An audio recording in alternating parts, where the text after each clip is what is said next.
कौन आपण जानिचंती बाणपुर रे थिबा मां भगवती को मंदिर रे एमिति एक रहस्यमय यात्राटे हुए जहाकू देखिबा पई एठी सहस्र लोक एकाठी हुअंती।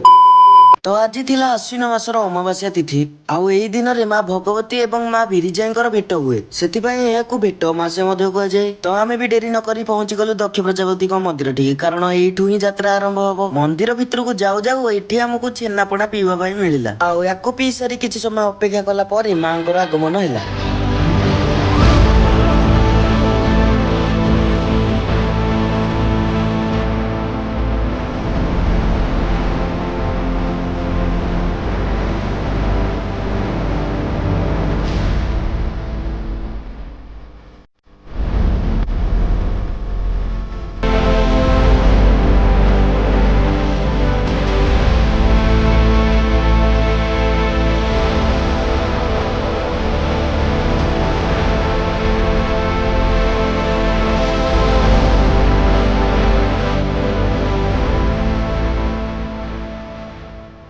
दुई भौणी भेट हवा पर मां बिरजा ही तांको घर को पड़ले किंतु किंतु किंतु असल रहस्य या परे अछि।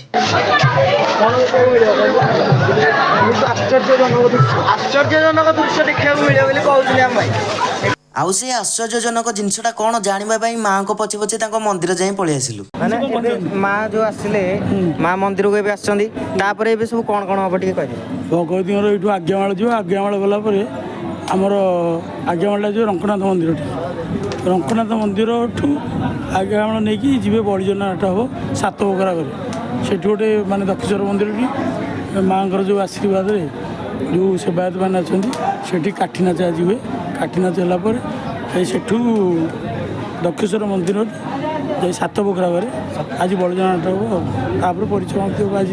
तो बर्तमान एठारु एबे मां कोठू आज्ञामाळ निया जाउची आउ आज्ञामाळ मिलिबा पर सेवक माने से माळ को धरी नाची नाची जाउचंदी।